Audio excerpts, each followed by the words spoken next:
Hey guys, this is Craig from Hardcore Metal Detecting Radio, and I'm gonna do another vlog today, and this is going to be a little bit controversial, but over the years, I started metal detecting in 1986, and my first detectors were Tesoros, and over the years, I've had Whites, Fisher, Technetics, um, a whole bunch of other machines. This is my detector room. Here's all my machines. Uh, when I first, the first probably 10 years that I metal detected, I had nothing but, American machines. And uh, I was at a site down in Dumfries, and the guy that got me into metal detecting, Mike, he called me over. I had walked over a signal with the Nautilus, which was a relic hunting machine that was made by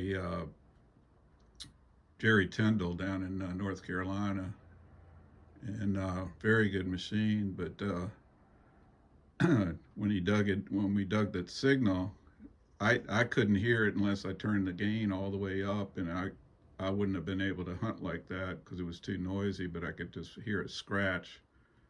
And he dug down about 9 or 10 inches and popped this beautiful artillery button with an eagle and an anchor on it. So, or a cannon, I think, yeah. So that really upset me, and I ended up, he ended up upgrading to another one. So he went to the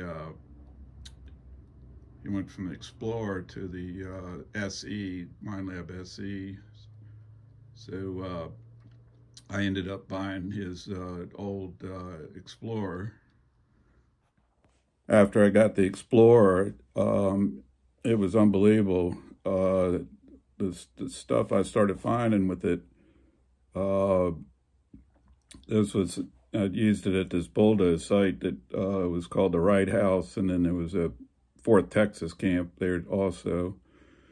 And when they were bulldozing, I would go out there and just dig every signal pretty much, and I was getting unbelievable amount of flat buttons. This site, I probably dug 600 to 900 buttons at least.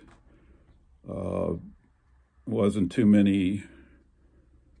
a lot of Confederate buttons, but I got a Mississippi Volunteer Corps, and I got, a couple Georgias.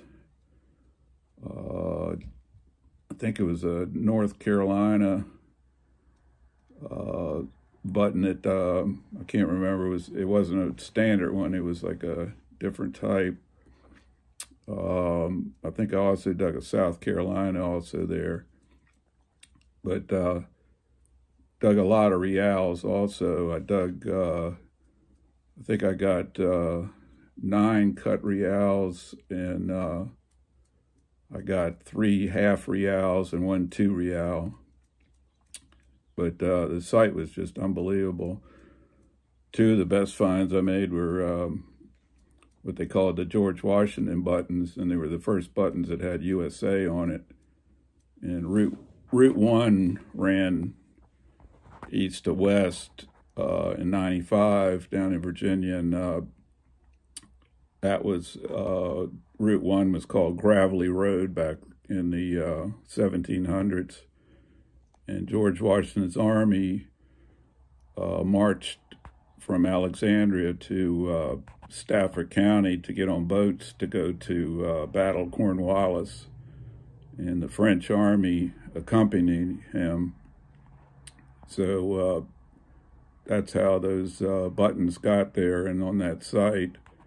So it was, I remember when I found the first one, it was a coat button, and it was kind of the pewter. They're made out of pewter, so they're not that, good a shape. But I didn't have my glasses with me, and I was thinking man, I think that might be one of those George Washington buttons. And so I saw these relic hunters walking up a little while later, and I knew them. And so I walked up and I said, tell me this is what I think it is.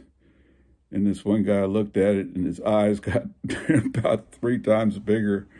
And I said, oh, so it is what I think it is. But I've, since then, you know, when I got on the internet and I noticed that there's some people that, you know, say that you have to buy American products. And there was one guy that, you know, was just ragging on me all the time about buying. I bought Bliss Tool, XP Deus. I've had, you know, several Mind Labs. What else? The only machine I got right now that I use that's American is called a Tarsace MDT 8000. And it was made by a Bulgarian American. He bought out the company Tarsace, which was a Bulgarian company, just to use the name.